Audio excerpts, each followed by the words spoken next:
Under the warm, golden hue of a quiet London dusk, an unsettling chill lingered through the marble halls of Kensington Palace. The palace, with its towering gates and polished history, had seen its share of secrets.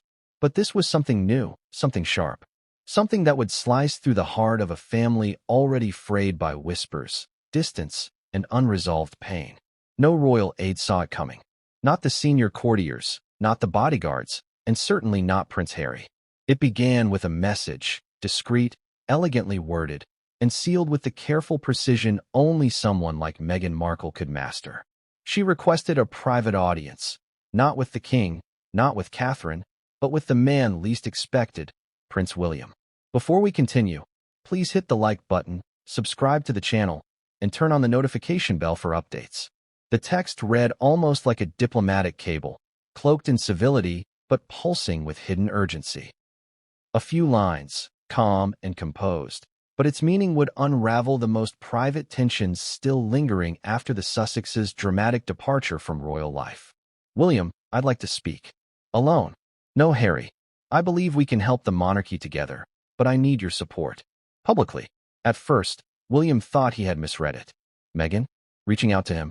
And not just for a conversation, but for something more audacious. A request to support her return to the royal family. Without her husband? The palace clock ticked slowly toward midnight as William sat alone with the message. The silence around him was loud.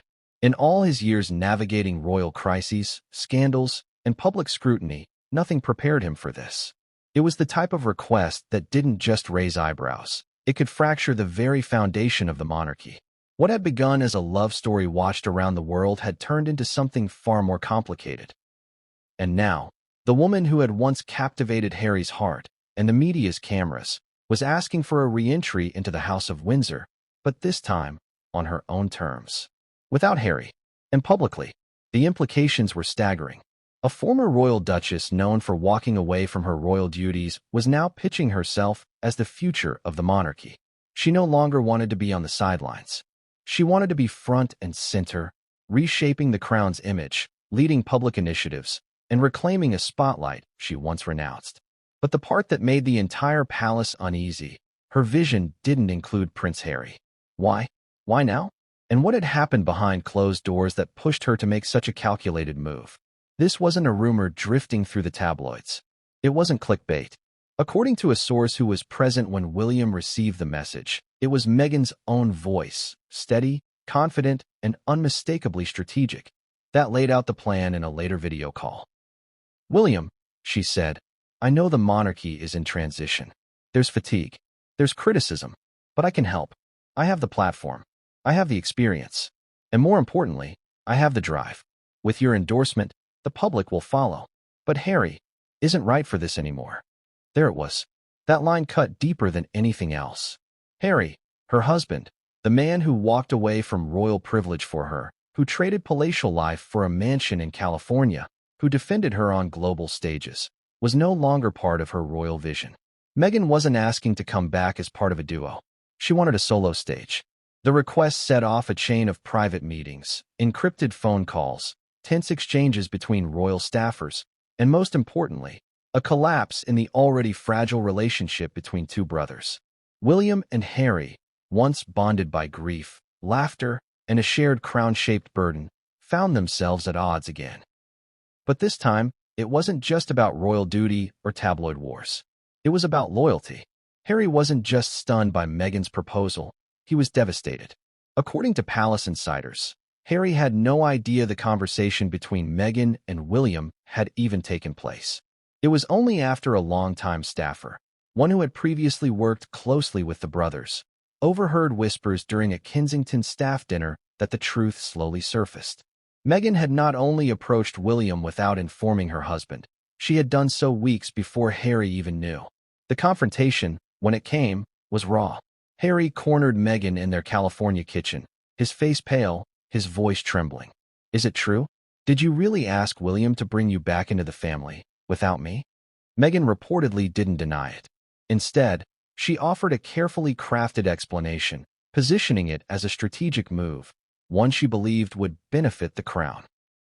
I thought it was time someone focused on the bigger picture, she allegedly said. "We've tried it your way, Harry. Look where that got us. I can fix it, but I can't do it from here, and I can't do it with you holding back."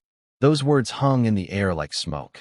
And just like that, the last thread holding together their fragile peace began to unravel. For William, the request was more than inappropriate. It was dangerous. The monarchy had always operated as a unit. Even when fractured, it preserved the illusion of unity. To endorse one family member over another? To support a duchess who had openly criticized the crown, sued the British press, and abandoned her titles? That wasn't just controversial. It was nearly unthinkable. And yet, Meghan believed she could do what no one else had done: rebrand the monarchy through her voice, her image, her story. But what kind of monarchy was she envisioning? One without Harry?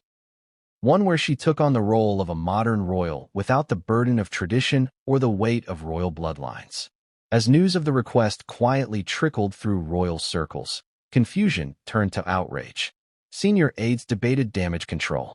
Charles was allegedly informed through intermediaries, and Camilla, though never quoted directly, was said to be furious beyond words. The issue wasn't just the request. It was the timing. The royal family was already in transition, navigating post-Elizabeth Britain, public opinion swings, and internal restructurings. Meghan's maneuver, seen by some as opportunistic and by others as calculated ambition, threatened to destabilize it all. And what about Catherine? The ever-composed Princess of Wales reportedly took the news with her trademark calm. But according to an insider close to the family, she warned William bluntly, "If you give her an inch, she'll remake the monarchy in her own image. That's not how this works. That's not what your brother needs." The world had long speculated on the drama behind royal walls. But this was something else entirely. This was a woman once seen as the face of royal modernity, now attempting to stage a return without the one person who had made her royalty in the first place. And Harry? He was silent for days. Those closest to him said he barely spoke. Not to his staff, not to his friends, not even to his children. He walked the Montecito grounds in the early mornings, headphones in, head down, and returned home hours later without a word. Some say this was the final straw, that the trust was gone, that for the first time, Harry began to see Meghan not as his partner, but as someone with a separate agenda. The stage was set. The stakes couldn't be higher, and the fallout was only beginning. From the outside, the Montecito estate looked like a dream. Rolling hills, manicured gardens, a pristine white mansion cloaked in eucalyptus-scented privacy. It was the kind of place most people imagined as paradise.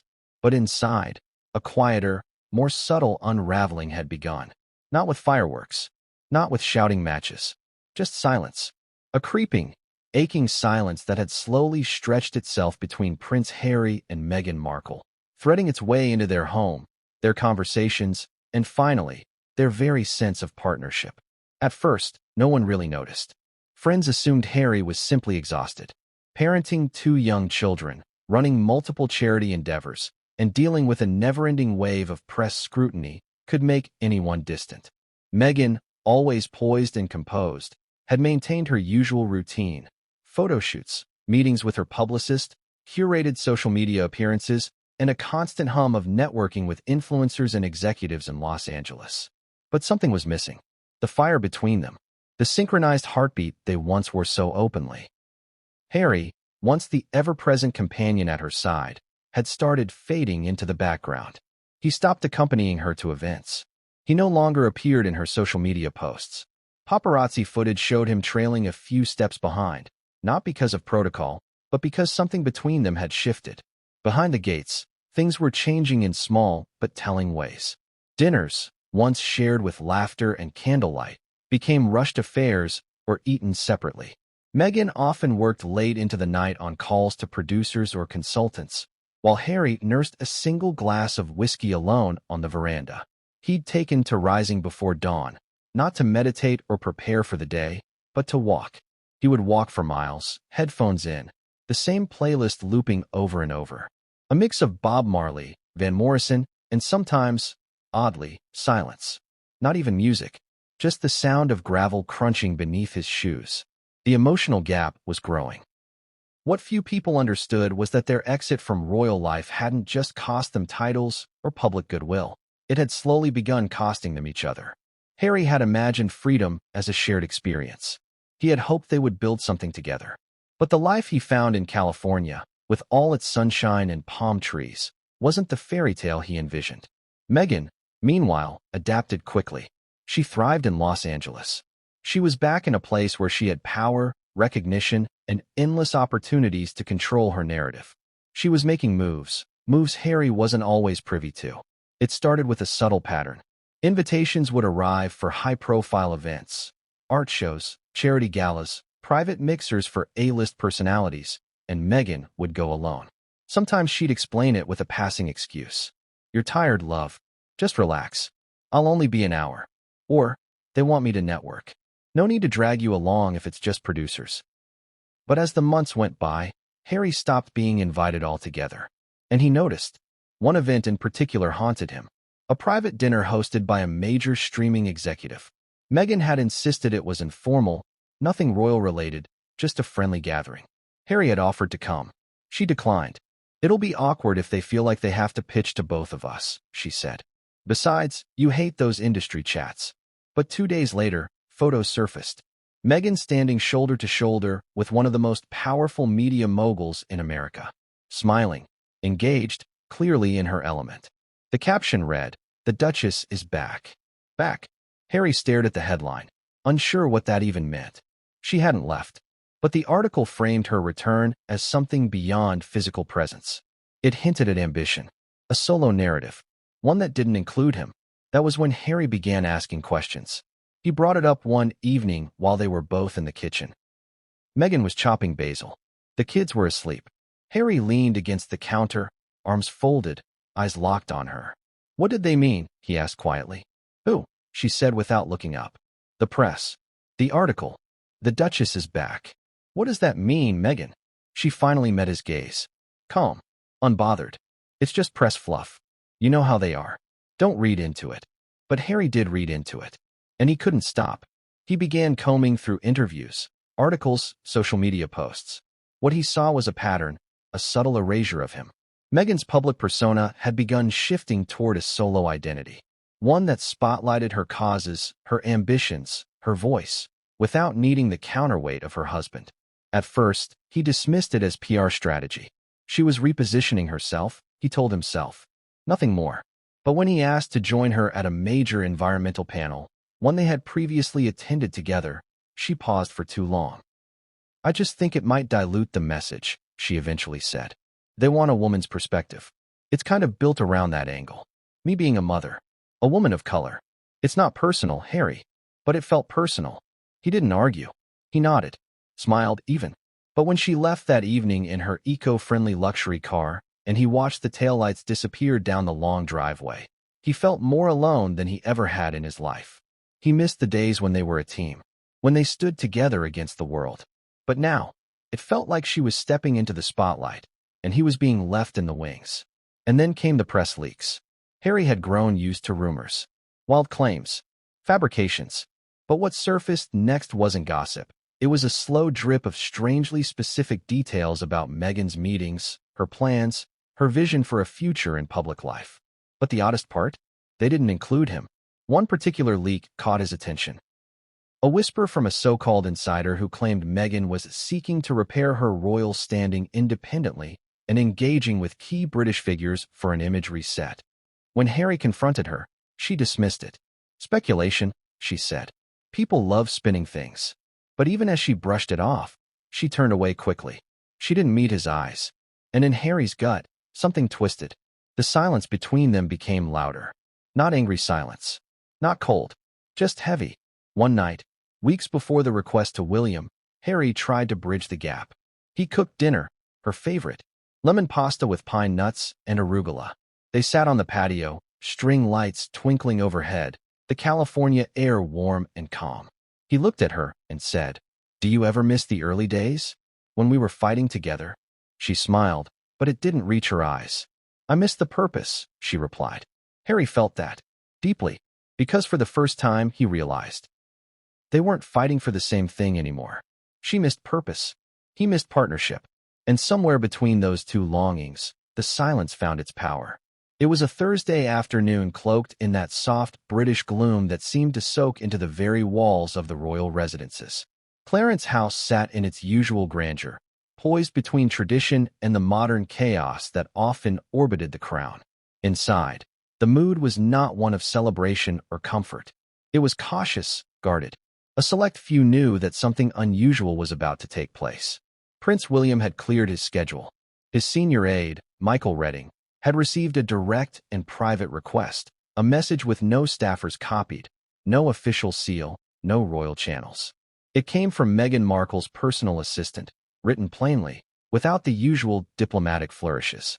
The tone was respectful, but firm. Meghan wanted a private meeting with Prince William. Alone. No press. No Harry. At first, Redding thought it was a prank, or a misunderstanding. Meghan had not been in the UK for months, and even when she never requested to speak with William one-on-one. The dynamic between the brothers had remained cool, and Catherine had once famously said that the sisters-in-law were cordial, not close. So what was this? William, however, didn't laugh. He read the message quietly, his brow furrowing. Then, almost without pause, he nodded and said, "Arrange it." But no announcement. No trail. The request alone had shaken him. Meghan wanted to meet him privately? It wasn't that he feared her. He didn't. But he had learned enough over the past few years to understand that where Meghan walked, headlines followed. This couldn't be about reconciliation. She would have involved Harry if it were. This was something else. Something calculated. When the day arrived, Meghan entered through a discreet side entrance, dressed in a muted gray coat, hair pulled back, sunglasses removed only once inside the security-locked hallway. William was already waiting in the green drawing room, where meetings of immense historical weight had unfolded, where kings once prepared for war and prime ministers whispered strategy. Now, it was about to play host to a meeting that would alter the emotional landscape of a fractured family. As Meghan stepped in, William stood. There was no embrace, no kiss on the cheek, just a polite nod, and then silence. "Thank you for seeing me," Meghan began, voice steady, polished. William didn't respond immediately. He gestured to the two antique chairs by the window, sunlight barely filtering through the heavy drapes. They sat. Meghan launched into it quickly, wasting no time with small talk. "I'll be direct," she said. "There's too much noise already." William folded his hands. He didn't interrupt. "I believe the monarchy is at a turning point," she continued. "People are losing faith. There's criticism about transparency, relevance, connection. The institution needs someone who can bridge the gap, who understands both sides. I can be that person." William blinked slowly. "And Harry?" he asked, his voice low, careful.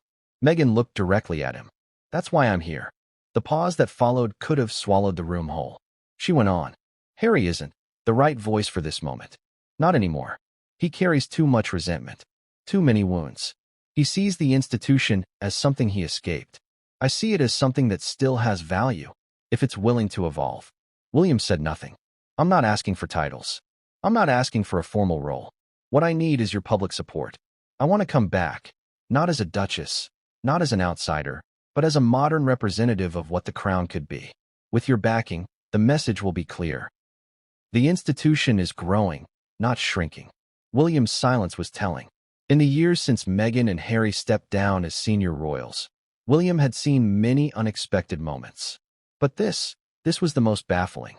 "You want me," he said slowly, "to endorse your return, without my brother?" "Yes," Meghan replied, "because he wouldn't agree. And because this needs to happen without the emotion. This isn't about our marriage. It's about what the monarchy could stand for." William looked away, his eyes fixed on the tall window beyond. He could hear traffic in the distance, muffled and distant. The world kept moving, unaware of what was happening in this room. And he began to realize this wasn't a pitch. It was a proposition. "You know what this would do to him," he finally said. "He gave up everything for you. He believed you needed protection from this world, from this family. And now you're asking me to turn around and say the family wants you back. Just not him." Meghan didn't flinch. "I'm not dismissing what Harry's done. I'll always care for him. But this isn't about sentiment. It's about opportunity. The crown needs a new face, a new tone. I can bring that." "And what exactly do you want me to say?" William asked. "That I have your trust," she replied. that the royal family sees value in progress, that I can help lead initiatives, represent causes, humanitarian work, mental health, diversity, modern monarchy. You say that publicly, and the narrative shifts overnight. William exhaled. He had never been more conflicted. On one hand, he understood the strategy. Meghan was charismatic, media-savvy, and globally recognized. But the cost, endorsing her over Harry, was too high. The monarchy could survive a public misstep, but a brotherly betrayal? That left scars deeper than any scandal. And something about Meghan's tone felt rehearsed. Not dishonest, but detached. Like she had played this scenario out in her head 100 times before walking through the palace gates. I can't do that, William said finally. Not without speaking to Harry. Not without knowing what this is really about. Meghan's expression darkened slightly. If you tell Harry, he'll shut it down.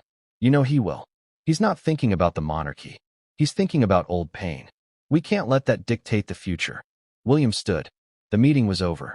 He didn't say another word. He simply walked to the door and opened it. Meghan stood, adjusted her coat, and paused beside him. I hope you'll see the bigger picture, she said. Then she walked out. William stood alone in the room for nearly half an hour.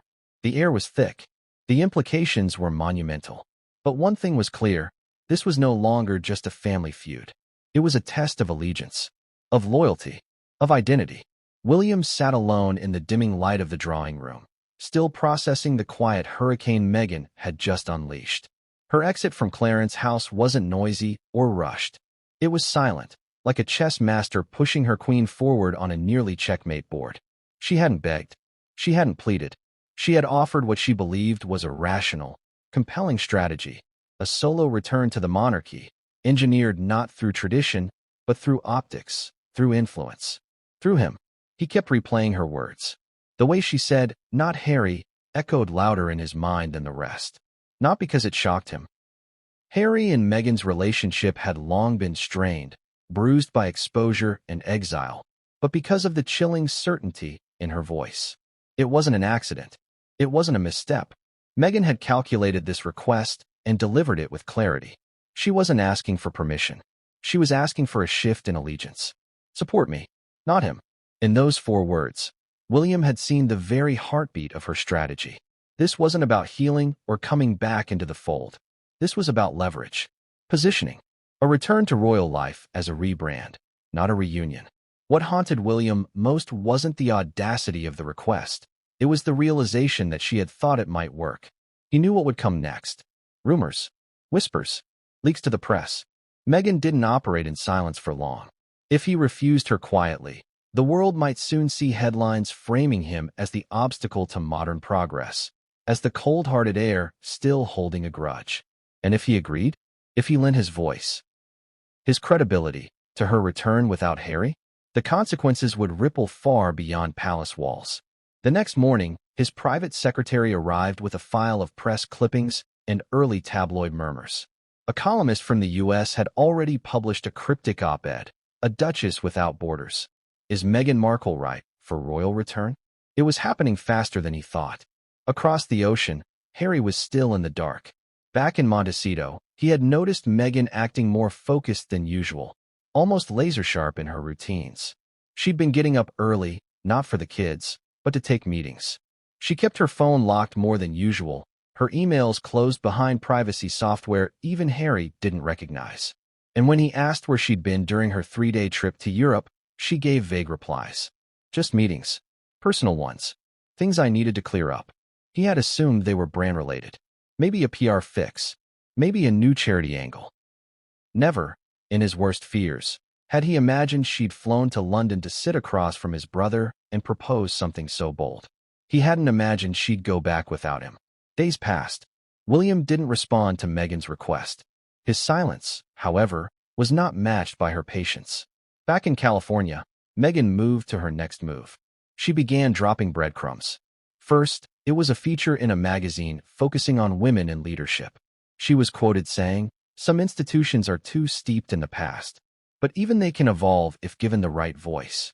Then came a podcast episode, in which she subtly referenced her previous life as a royal and teased the idea that, "I'm still connected to causes I began there." And that story's not over. The language was soft, but strategic. William saw it for what it was, an early campaign. She was testing the waters, floating the idea to her audience. And if it caught on, if enough people rallied behind her return as a modern royal advocate, she'd circle back. And this time, it wouldn't be a request. It would be pressure.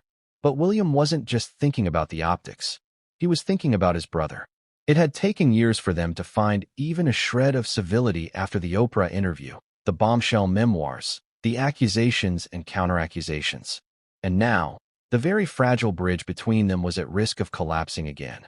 This time, not because of something Harry did, but because of what Meghan had asked William to do. Support me, not him. That night, William confided in Catherine. He hadn't planned to. But as they sat in their private quarters, their children asleep, the day winding down, he simply looked at her and said, "She came to see me." Catherine looked up from her tea. "Who? Meghan?" Catherine didn't speak. She waited. "She wants back in," he continued. "Not with Harry. Just her. She wants me to endorse it. Publicly. Give her the credibility she needs. Frame it as modernizing the monarchy." For a moment, the room was still. Then Catherine said quietly, "And you didn't tell Harry?" "I couldn't. I still don't know how." "She's playing a dangerous game," Catherine said, "but not one she expects to lose." William nodded. "I just don't understand how she can separate herself like that from him." "She's not separating," Catherine replied. "She's stepping over." William sat back. The weight of it hit him fully for the first time. This wasn't just about a return to public life. This was about power. Meghan had recognized that Harry's place within the monarchy was no longer viable. His public image, shaped by emotion, grievance, and rebellion, didn't align with what the crown needed to project moving forward. She saw herself as the better investment, the polished one, the marketable one. But she had miscalculated one thing: William's loyalty. He may have had his issues with Harry. They may have drifted. But beneath the royal decorum, the speeches, the scheduled engagements, William was still a brother. Still the boy who walked behind their mother's coffin next to Harry. Still the teenager who shared whispered jokes in the darkest days of their grief. Still the man who watched his brother walk away from the royal family not to rebel, but to protect the woman he loved. He couldn't betray that. And yet, he knew he'd have to confront it. He picked up his phone, stared at the screen, debated the message a dozen times before typing it. "Need to talk. Urgent. Just us." Then he sent it. Thousands of miles away, Harry read the message just before bed. The words jolted him. William hadn't texted in weeks. Their communication, when it happened at all, usually went through aides. But this was personal and urgent. His stomach twisted. He didn't know yet that everything was about to change. It was nearly midnight when William left the royal study and stepped into the cool corridor of Clarence's house. The dim lights above cast long shadows across the patterned carpets. Every footstep seemed louder than usual, echoing off the walls like the weight of the decision that now sat heavy on his shoulders. Meghan's request wasn't just unsettling, it was unprecedented.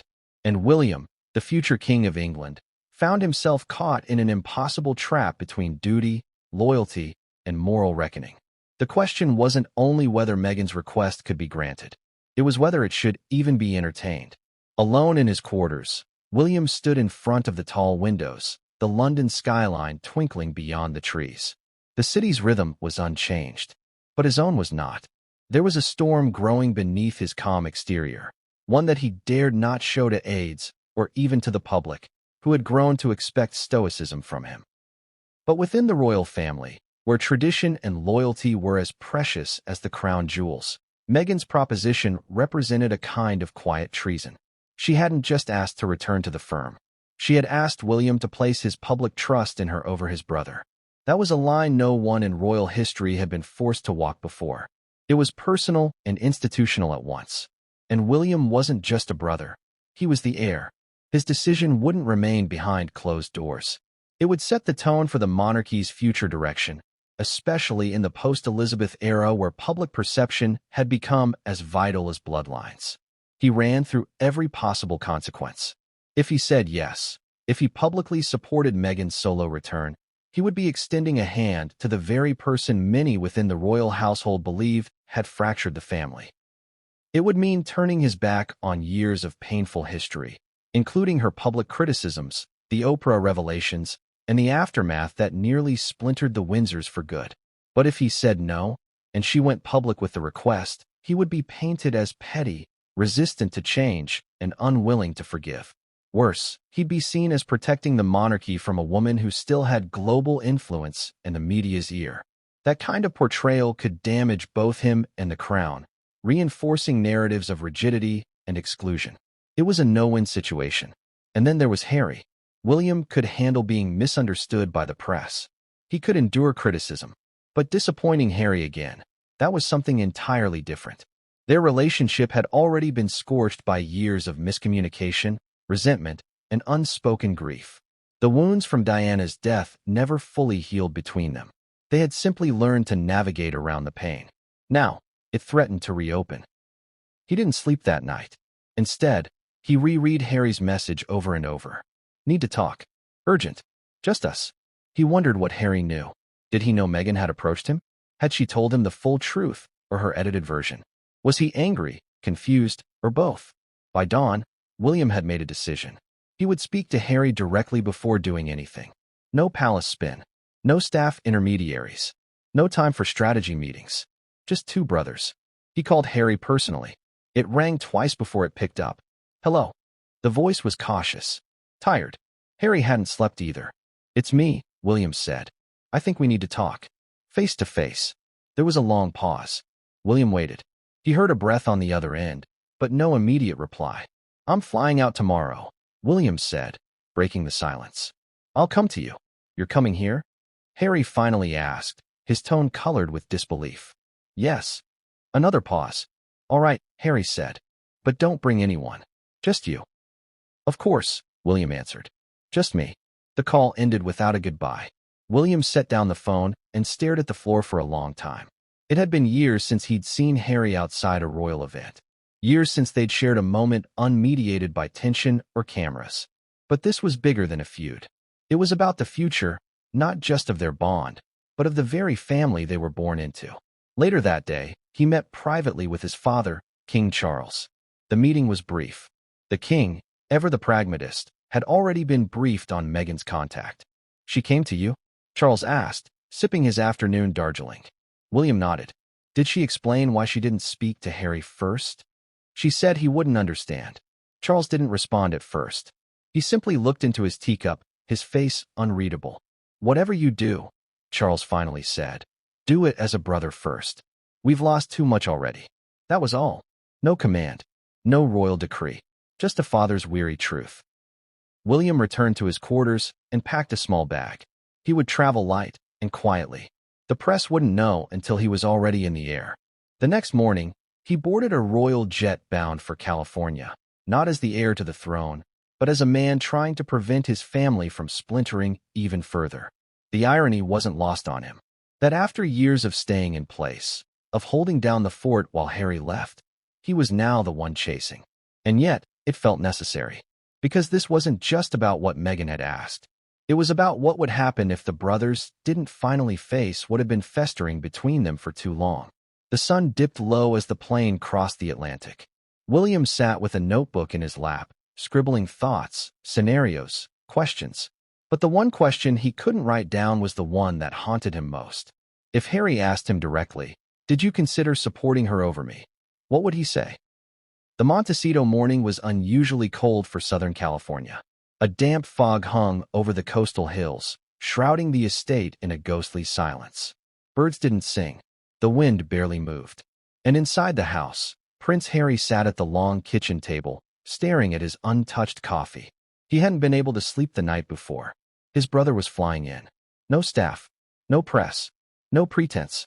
That alone told him everything he needed to know. Something serious had happened. But he didn't yet know the full weight of what was coming. He sat in silence, elbows on the table, rubbing his temples. Archie and Lilibet were still asleep. Meghan was out walking the grounds with a staffer, supposedly preparing for a virtual event later that morning. Harry didn't ask for details. He didn't want them. All he could think about was William's message. Short, deliberate, and cryptic. Need to talk. Urgent. Just us. Not even when their mother died had William reached out with such directness. And now he was flying across an ocean for a private conversation? Something was off. Deeply off. By midday, the royal jet touched down at a private airstrip on the outskirts of Santa Barbara. William emerged without ceremony, wearing jeans, a blazer, and the same wary look he wore during high-stakes diplomatic trips. This wasn't an heir's visit. This was a brother coming to make sense of something he could no longer ignore. William set down the phone and stared at the floor for a long time. It had been years since he'd seen Harry outside a royal event. Years since they'd shared a moment unmediated by tension or cameras. But this was bigger than a feud. It was about the future, not just of their bond, but of the very family they were born into. Later that day, he met privately with his father, King Charles. The meeting was brief. The king, ever the pragmatist, had already been briefed on Meghan's contact. "She came to you?" Charles asked, sipping his afternoon Darjeeling. William nodded. "Did she explain why she didn't speak to Harry first?" "She said he wouldn't understand." Charles didn't respond at first. He simply looked into his teacup, his face unreadable. "Whatever you do," Charles finally said, "do it as a brother first. We've lost too much already." That was all. No command. No royal decree. Just a father's weary truth. William returned to his quarters and packed a small bag. He would travel light and quietly. The press wouldn't know until he was already in the air. The next morning, he boarded a royal jet bound for California, not as the heir to the throne, but as a man trying to prevent his family from splintering even further. The irony wasn't lost on him. That after years of staying in place, of holding down the fort while Harry left, he was now the one chasing. And yet, it felt necessary. Because this wasn't just about what Meghan had asked. It was about what would happen if the brothers didn't finally face what had been festering between them for too long. The sun dipped low as the plane crossed the Atlantic. William sat with a notebook in his lap, scribbling thoughts, scenarios, questions. But the one question he couldn't write down was the one that haunted him most. If Harry asked him directly, "Did you consider supporting her over me?" what would he say? The Montecito morning was unusually cold for Southern California. A damp fog hung over the coastal hills, shrouding the estate in a ghostly silence. Birds didn't sing. The wind barely moved. And inside the house, Prince Harry sat at the long kitchen table, staring at his untouched coffee. He hadn't been able to sleep the night before. His brother was flying in. No staff, no press, no pretense. That alone told him everything he needed to know. Something serious had happened. But he didn't yet know the full weight of what was coming.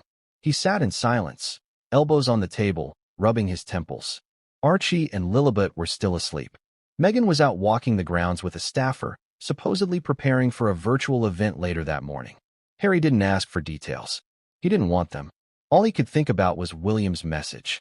Short, deliberate, and cryptic. "Need to talk. Urgent. Just us."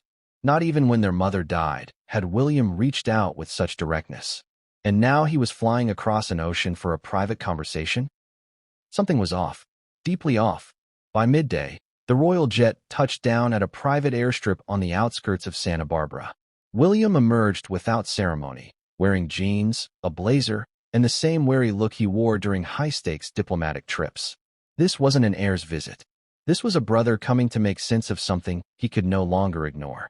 Harry met him at the gate, his face tight with uncertainty. They shook hands, not hugged. It was awkward, not cold, but restrained, like two men navigating a battlefield of unspoken pain. "Thanks for coming," Harry said. William nodded. "Had to." The ride to the estate was quiet. The windows of the black SUV were tinted, but it wasn't privacy either man wanted. It was time to figure out how to bridge years of hurt in a matter of minutes. When they finally sat alone in the library, Meghan was nowhere in sight. William looked around, polished bookshelves, filtered sunlight, a scattering of Archie's toys in the corner. It was a warm room, but the atmosphere between them was brittle. Harry spoke first. "All right. What is it?" William took a breath. "She came to see me," he said. Harry stared. "Meghan?" he asked, his voice already losing its edge. "Yes. At Clarence's house. In person." The color drained from Harry's face. "What for?" William hesitated. Not for drama, not for effect, but because he knew there was no gentle way to land what he was about to say. "She asked me to support her return to the royal family. Publicly. But not with you." The silence that followed was seismic. Harry didn't blink, didn't move. just stared straight ahead as if trying to process a sentence that had fractured the foundation of his reality. "What do you mean not with me?" he finally said. "She said you wouldn't agree, that your presence would make it impossible. She wants to re-enter the institution, without titles, maybe, but with royal backing. My backing, as a kind of modern partner." Harry's jaw clenched. He looked down, then back up. His eyes were glassy. "She asked you?" "Without telling me." William nodded slowly. "Yes. When? Last week." Harry stood, walked across the room, then back. His movements were erratic, his breath uneven. His hands trembled. "I trusted her," he said. "I gave up everything for her. I left my home. I left you. I left the country. And she goes behind my back and asks to rejoin the family without me." William didn't answer. He let Harry unravel, knowing this was not the moment to rationalize or soften the blow. Harry sank onto the couch, holding his head in his hands. The rawness in his voice cut like a blade. "She always said we were in this together, that we stood against them, that we were building something new. And now she's willing to erase me from the picture?" "She told me she wanted to help modernize the monarchy," William said, cautiously. "That she could do more without the baggage of emotion." That was her word, baggage. Harry let out a broken laugh. It wasn't humor. It was disbelief. "I'm the baggage now." William didn't know what to say. For once, the older brother didn't have the answers. He could only witness the implosion. "I don't understand," Harry muttered, shaking his head. "How long has she been planning this? Was that what all those solo meetings were about? Was that why she didn't want me on stage at the Women's Summit last month? She said it was better optics. I thought she meant for the cause. But she meant for her." He looked up, eyes red, voice shaking. "She left me out of her future plans, didn't she?" William sat down beside him. For all their differences, this moment cut through it all. It was two brothers, one betrayed, the other caught in the wreckage. "I didn't come here to judge," William said. "Only to tell you before you heard it from someone else." "Why didn't she just tell me herself?" Harry asked. "Why go to you?" "I think she knew what your answer would be." Harry slumped back. "I would have said no. Of course I would have. Not because I want to control her, but because we left. We built a life. We made a decision." His voice dropped to a whisper. "I thought it was real." For a long while, neither man spoke. William looked at his brother and saw the boy he grew up with, the mischievous, wounded, fiercely loyal brother who had once defended him in school, who had cried beside him at their mother's funeral. That Harry had come to California searching for peace. Now, it seemed, even that had been pulled out from under him. Finally, Harry stood. He walked to the door, his back turned. "I need time," he said, "to process this, to figure out what this even means." "I'll stay nearby," William replied, "in case you want to talk more." Harry nodded without turning around. As William left the room, the silence that followed was not peaceful. It was heavy. A silence filled with unanswered questions, splintered trust, and the soundless weight of betrayal. The house was quiet, yet tension crackled in the walls like static. Harry stood motionless by the library door long after William had left, the silence clinging to him like wet clothes. He felt hollow, like someone had reached inside and stolen not just trust, but part of his own identity. For months, maybe even years, he had defended Meghan from every angle. The press, the palace, the public. He'd abandoned his birthright, his country, and most painfully, his brother, all in the belief that she was the one person who would never sidestep him. Now he had to face the brutal reality. She had done exactly that. He eventually walked out of the room, dazed. The air in the hallway felt thinner, colder. His legs moved on instinct, but his mind was swimming with images and questions. Had she ever really planned to share this life with him? Or had he just been a stepping stone, someone to help her scale the castle walls before claiming her own tower? Harry found her on the back patio, under the trellis where they often had morning tea. She was reviewing notes on her iPad, speaking softly into a phone connected to her earbud. Her voice was calm, focused. She looked every bit the poised professional. "Hey," he said, standing at the edge of the threshold. She looked up and paused her call. "Give me a second," she said into the mic. Then she muted it and removed the bud. "What's wrong?" Harry stepped outside, arms crossed. William came. Meghan blinked. "Here. Today. We talked. For hours." A flicker of discomfort passed over her face. She tried to hide it, but Harry noticed. He noticed everything now. "He told me," he continued. About your visit to Clarence's house. About what you asked him. Meghan set the iPad down slowly. Harry's voice was low, trembling not with rage, but with disbelief. You didn't tell me. There was a beat of silence between them. A bird chirped faintly in the distance. The sound felt intrusive. I was going to, Meghan said.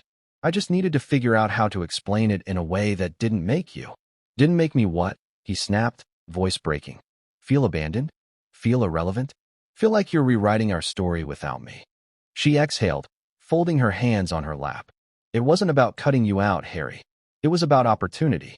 The monarchy is crumbling in the eyes of the world. You know that. I thought maybe I could help. On my own terms. But you didn't think to include me? I left everything for you. I walked away from my family, my homeland, my duty, for you.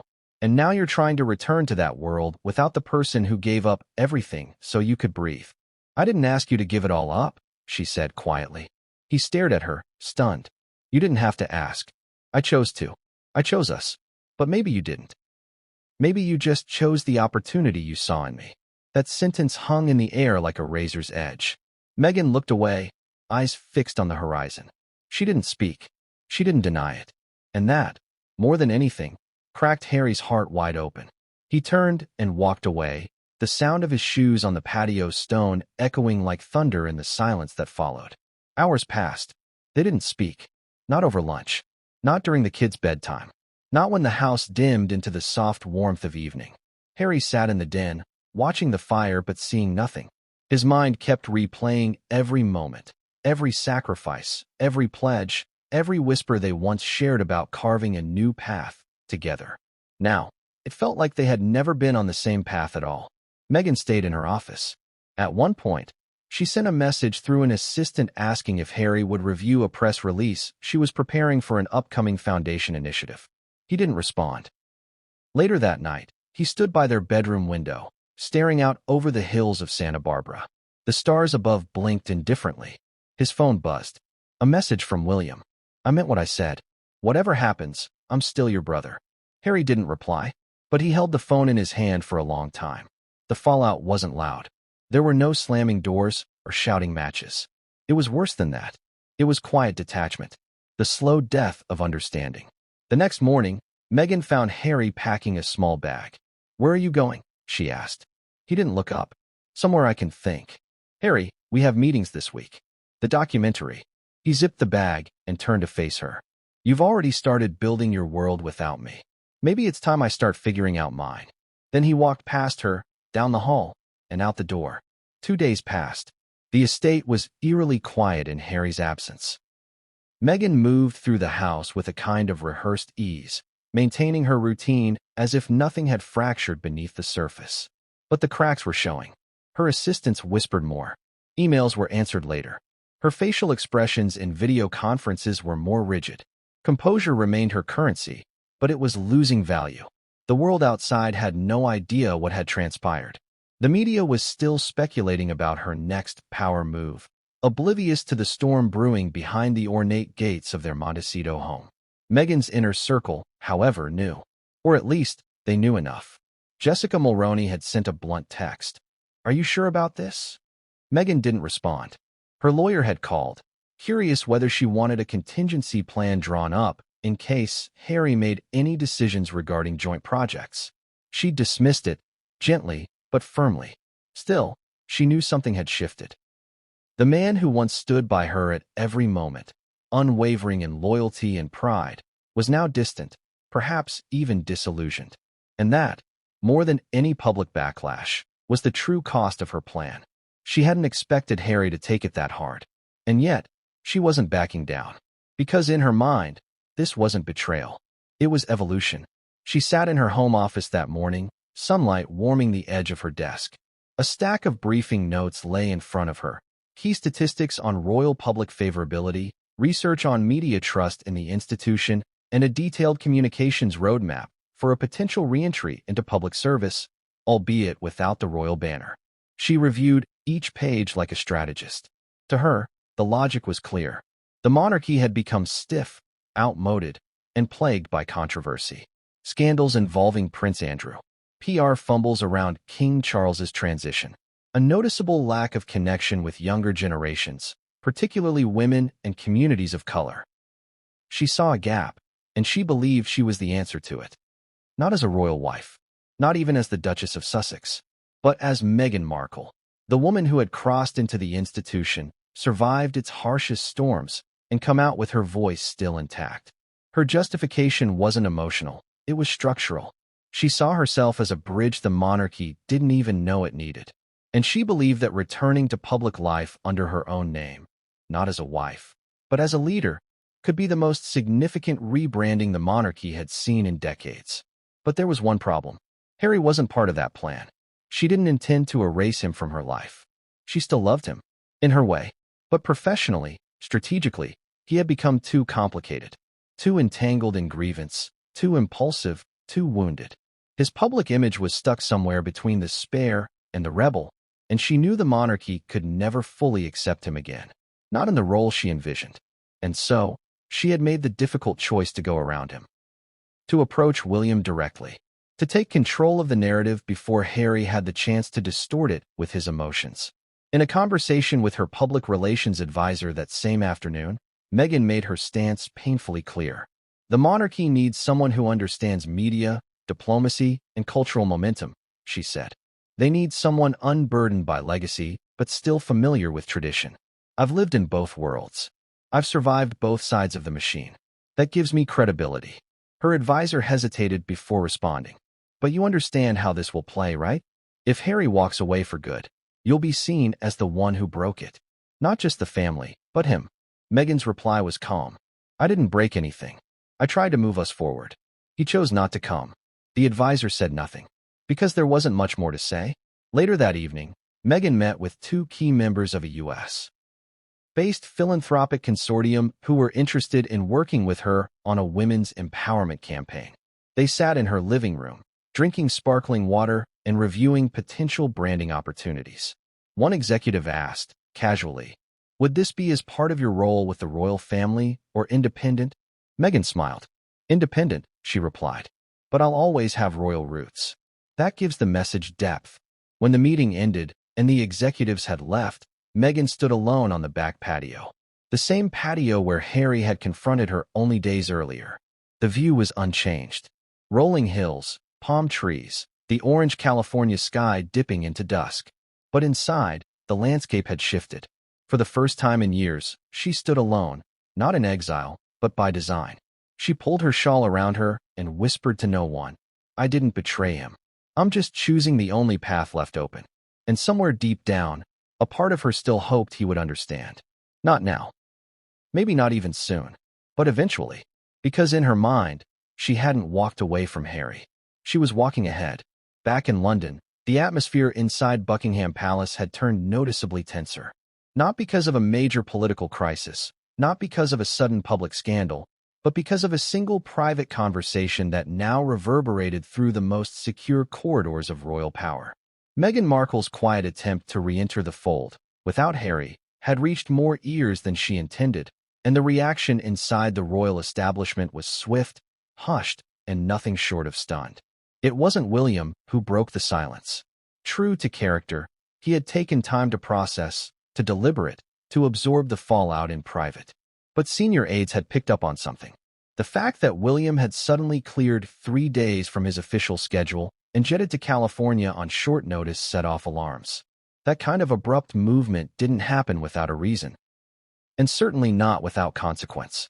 Palace staff, finely tuned to even the subtlest deviations in royal behavior, began connecting the dots. Whispered inquiries turned into cautious meetings behind closed doors. And then came the leak. An unnamed insider with knowledge of confidential royal conversations tipped off a well-known columnist.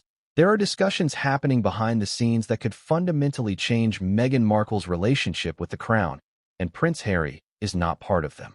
The moment that article hit British newsstands, Clarence House and Buckingham Palace became pressure cookers. Within hours, King Charles was briefed. He read the early media speculation quietly, his hands steepled, expression unreadable. But his silence didn't mean indifference. On the contrary, those closest to him knew that when Charles grew quiet, he was strategizing. She approached William. He asked Camilla that evening, the newspaper laid out between them. "That's what they're saying," Camilla replied, swirling her tea without looking up. "To rejoin." "Alone?" Charles exhaled. "What does she want? Titles again? Public funding? Royal duties?" Camilla shook her head. "Just endorsement. Legitimacy. A stamp of approval from the future king." Charles leaned back in his chair. The irony of it all was bitter. The woman who had publicly declared the monarchy outdated now wanted back in, claiming she was the one to modernize it. And the worst part? She hadn't even gone through him, the sovereign. She had gone to his son. A break in protocol that was, to say the least, deliberate. In the Queen Consort's private suite, Camilla's response to Meghan's maneuver was more direct and far less measured. She's not interested in serving the monarchy. She's interested in controlling the narrative. There's a difference. Charles didn't disagree. Elsewhere in Windsor, the Queen's former private secretary, now serving as an advisor to the new king, was even more alarmed. "This isn't just about Meghan," he warned during a confidential strategy meeting. "This is about public perception. If it looks like she's being welcomed back, especially without Harry, the entire institution will appear vulnerable, divided, manipulatable." Senior aides debated how to respond. Should they issue a quiet denial? Leak something of their own to counterbalance the narrative? Or let the silence speak for itself? The royal press office chose restraint, for now. But behind closed doors, contingency plans were quietly activated. Meghan's potential involvement in future events was discussed in hypothetical terms only. Scenarios were drawn up about how to manage appearances if she were to engage in independent charitable work while referencing her royal roots. Charles, meanwhile, issued a private instruction to his communications team: monitor everything. Every article, every interview, every whisper. But it wasn't just Charles and Camilla reacting. Across the country, at Amer Hall, Catherine was walking the gardens with her longtime aide when news of the leak reached her. She stopped mid-stride, phone in hand, her face tightening ever so slightly. "She's really going through with it," she said quietly. "Even after everything." The aide didn't reply. There wasn't much to say. Catherine knew the danger better than most. Meghan's charisma wasn't in question. She could win over a crowd, deliver a speech, melt cameras with her poise. But the issue wasn't her polish. It was her unpredictability, her ability to move through systems without adhering to their structure. And that was something the monarchy could never afford. Later that evening, during a private dinner with William, Catherine said what everyone else had been dancing around. If she gets what she wants this time, it sets a precedent. Anyone can walk away, criticize the institution, and walk back in when it suits them. That's not modernity. That's chaos. William nodded. He was thinking the same. But more than chaos, he saw the human cost. He had watched his brother unravel, watched him give his heart, his name, and his legacy to Meghan. And now, she had left him out of the next chapter entirely. It wasn't just a royal crisis. It was a personal betrayal. Inside the palace walls, strategy continued. Camilla insisted on a firewall. No comment, no reaction, no platforming. "She thrives on reaction," she warned. "Let her spin. We stay still." Charles agreed, but with caution. "Stillness can't become silence forever," he said. "If this accelerates, we'll need to step in." Carefully. Precisely. In the coming days, memos were drafted. Private calls were made to key royal correspondents. The message was subtle but unmistakable. No discussions have occurred regarding the Duchess of Sussex rejoining the royal fold. And if she were to engage in philanthropic work, it would be entirely separate from the institution. They didn't want confrontation. Not yet. But they wanted the world to know, without Harry, there was no bridge. And without trust, there was no return. In every royal crisis, there are loud players and silent ones. There are those who fight in public, and those who wield power with silence, timing, and precision. In this storm of betrayal, confusion, and ambition, Catherine, Princess of Wales, emerged as the quiet fulcrum. She didn't call press conferences. She didn't draft statements. But her words behind palace walls carried more influence than many realized. It was late evening in Amer Hall, and the house was dimly lit. The children had gone to bed. William sat in the study, hands on his temples, the weight of everything pressing down on him. Meghan's private request, Harry's pain, his father's uncertainty. The monarchy had never felt more fragile. Catherine entered without a sound, carrying a mug of tea. She placed it beside him and sat on the couch, legs crossed, arms resting on her lap. She waited until he spoke. "I keep wondering if there was something I missed," William murmured. "Some sign that this was coming. Some way I could have stopped it." "There wasn't," Catherine replied softly. "You didn't miss anything. She didn't want you to see it coming." William looked up. "She's not doing this out of love for the family," Catherine continued. "She's doing it because she knows the door's closing. She's trying to wedge it back open, alone." Her words were sharp, but never cruel. Catherine had always been careful, always composed. But in moments like this, when the monarchy teetered on perception and vulnerability, she didn't hide the steel beneath her grace. "She told me she could fix it all," William said, "if I just endorsed her publicly. No titles, no drama, just a subtle signal of support." Catherine raised an eyebrow. "And did she say what she'd do once she had that support?" William paused. "She said the public would follow, that the monarchy needs a face people believe in." There was a silence. Then Catherine said, "People do believe in her. That's not the problem." William glanced at her, puzzled. Catherine leaned forward slightly. "She's always been good at commanding attention. She speaks well. She carries herself well. But this isn't about who's more charming. This is about loyalty. And the public sees that too." She stood, walked toward the bookshelf, and picked up a framed photo, one taken during the Queen's Platinum Jubilee. It showed William, Catherine, George, Charlotte, and Louis standing together on the palace balcony. Unified, calm, the picture of continuity. "She doesn't understand that the strength of the monarchy has never come from the spotlight," Catherine said. "It's come from the quiet work, the trust, the discipline. She doesn't want to be part of the system. She wants to remake it in her image." "And Harry?" William asked. "Where does he go in all of this?" Catherine set the frame down and turned to him. "That's the part she didn't think through. You can rebuild a public image. You can campaign your way into headlines. But you can't force people to forget the face of the man who gave everything up for you. You can't make the world believe you're building something new if the foundation is betrayal." It was one of the few times Catherine had spoken so directly about Meghan. She had always remained above the fray, content to let her actions speak louder than words. But now, the stakes were different. The monarchy wasn't just defending its image. It was trying to protect the emotional threads that still bound its fractured family together. "She's going to try again," Catherine warned. "She's going to use whatever channels she can, media, philanthropy, even charity work, to frame herself as the next generation's royal symbol. And she'll keep pushing until either the institution bends or Harry breaks." William felt the words settle like dust on his conscience. "She wanted me to pick a side," he said. Catherine walked back and placed a hand on his shoulder. "You don't have to," she replied. "Your actions will speak louder than any endorsement. If you stay loyal to the truth, to Harry, then no one can claim you turned your back." William didn't speak again for a long time. The next day, Catherine attended a children's literacy event in Birmingham. She read to a class of 8-year-olds, smiling warmly, laughing gently when a little boy asked if she could do a silly voice. Photos of the event quickly circulated online. The future queen, grounded and relatable, connecting with the next generation. No speeches, no branding, no sweeping declarations of change, just presence. And in that simplicity, she delivered the clearest message yet. The monarchy would not be rebuilt on drama. It would be rebuilt on trust.